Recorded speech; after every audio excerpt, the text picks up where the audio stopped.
In this episode of Velocity Labs, we are not going to have any fun. This is going to be one of those detailed technical videos that's really only going to appeal to a small audience, specifically first-gen DSM owners. So if you're not actively replacing your dash or your heater core on a first-gen DSM, you're probably going to want to skip this video. Seriously, just skip it. It's going to be boring. But if you happen to own a 90 to 94 Eclipse, Talon, or Laser, and you have a leaky heater core like I do, or you need to replace your dash for some other reason, then you've come to exactly the right place. So let's get to work. I found a walkthrough on DSM tuners here at this link, and all the picture links were broken, but it still worked great for me to figure out how to shoot this video. The first step is to pop the seats out. We're going to start with the passenger seat first. Now, you can do this job without removing the seats if you really want to, but I'd like the extra room to move around. There's 4 bolts holding in each seat. Take them out, slide the seat forward off the bracket, and mind the seatbelt retainers.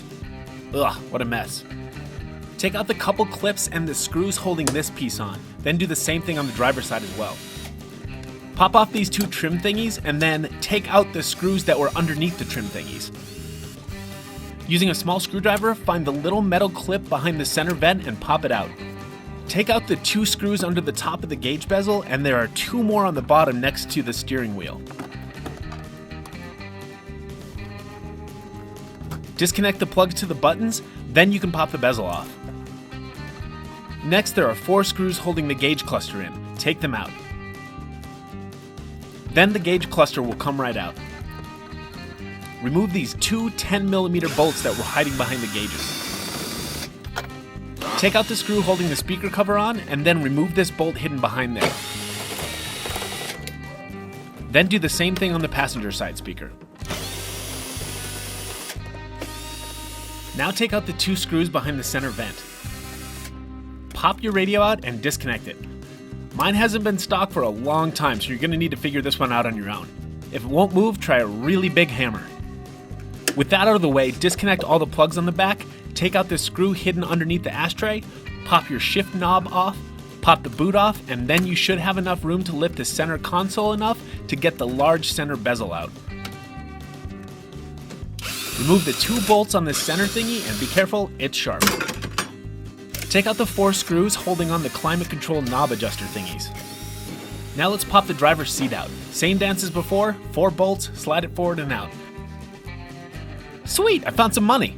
Ooh, and a laser pointer from the previous owner. Please place eyes here for free laser corrective surgery. Oh nice, it's a flashlight too. There's 2 tabs by where your knees go. Pop them off and remove the screws behind them. Then take out these 2 screws tucked way underneath.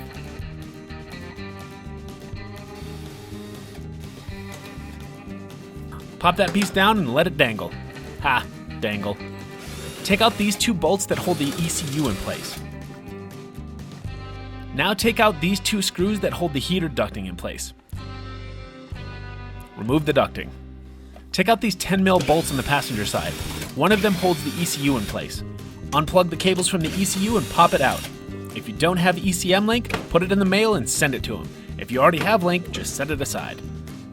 Take out this screw under the dash by the glove box. Then take out the screws on this metal bar and pop it out. Now take out these 4 screws behind the glove box area, and only take out the center screw here. There's a couple bolts on this metal bracket. Take them out and pop the bracket down.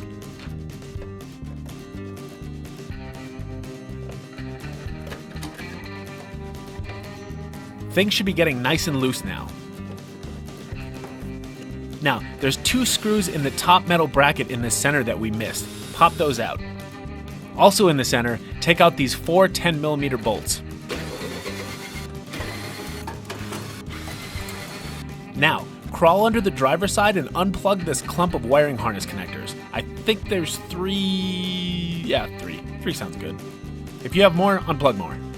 Back up by the gauge cluster, remove the speedometer cable by pulling it through the dash far enough to slide the little plastic clip back over the cable to remove it. This was kind of difficult, but just take your time, pull slowly, and you'll be able to back it off enough to get it around the cable. Now start gently prying and tilting your dash up. If you feel a lot of resistance somewhere, then we probably missed a screw or bolt. Locate where it's binding up and double check for any screws or bolts that we missed that were holding it in place. Now move the steering wheel down to give the dash more room to move. You'll tilt it up towards the windshield first, then go to the passenger side to remove it out the door.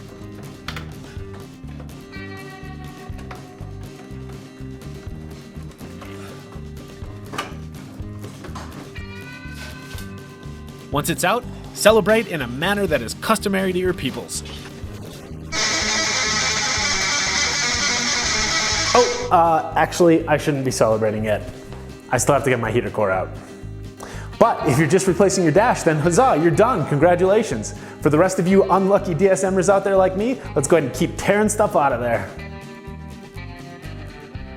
Pop off this plastic thingy on the top center of the HVAC. Next, we're taking out this bit of ducting. There are a couple screws holding it on and then it slides right out. Now take out this plastic piece by removing the retainer tabs and toss it out of the way. Take out these two bolts on the passenger side near the firewall. Next, disconnect this heater clip. I always recommend taking pictures of this stuff so you have some reference on how it goes back together. Now we're going to disconnect this clip as well.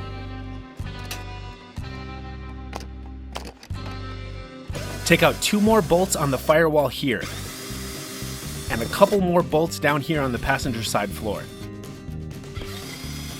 Now, here's a tricky bit. You need to disconnect the AC lines from the passenger side firewall. If you have AC in your car, take it to a service station and get it drained first. I've had this car for a couple years and the lines look like this when I bought it, so that would explain why my AC doesn't work, so I didn't need to drain it. Someday I'll get around to fixing that. Back in the car, unplug this connector on the AC unit passenger side. Take out this clippy thing, and pop off this metal clippy thing. Things should be getting pretty loose now, just make sure that you got all those little clips out. There's another connector by the passenger side door, unplug it. And there's one more by this metal round thing on the AC unit, unplug that one as well. Now you should be able to wrestle this first part out of the car. Whew. The second part has another wire connected here. Go ahead and unplug it. This is part of the AC condenser and it has a drainage hose on the back. You'll need to disconnect the hose before you can remove this section. Bam! And now we can finally see our rusty, leaky heater core. Unfortunately, we can't get it out yet. Jack up your car and drain the coolant. Once that's done, disconnect the two heater hoses here on the firewall. Here's another angle of them disconnected and the heater core sticking through. Back inside the car on the driver's side, remove this bolt. Disconnect this plug on the passenger side. Now we should finally be able to wrestle this last HVAC piece out that has the heater core inside of it. Woo! Oh, I'm pouring coolant all over my inside. I had to get a razor blade and cut the insulation that was supposed to be on the firewall, but had melted and fused itself to the heater core before I could get it out. It was a pain in the butt, but I finally got this section out. Back on the workbench, remove any excess stuck insulation with the razor. There are a few little clips and brackets holding the heater core in place. Take them out and set them aside. Slide out the old nasty heater core and throw it in the bin. I still had some old coolant sitting in here, so I had to make sure to clean that up first. Oh, and I found a pen. Just look at that pretty new heater core.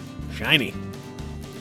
Now retrieve your old heater core from the bin because you're going to need a couple brackets off it first. Just pry them off, clean them up, and relocate them to the new heater core. Once that's done, slide the new core into place, screw it back down, and you're finished.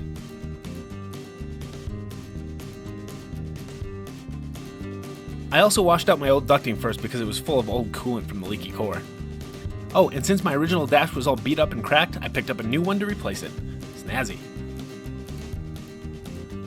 So that's it, it's a piece of cake. It's a little time consuming and a total waste of a perfectly good Saturday, but at least it's done. If you have any questions on putting everything back together, just play the video in reverse. It works like a charm. Share the video if you like it, and if you have any questions, just post them up in the comments, and hit subscribe if you want to see more crazy shenanigans in the future.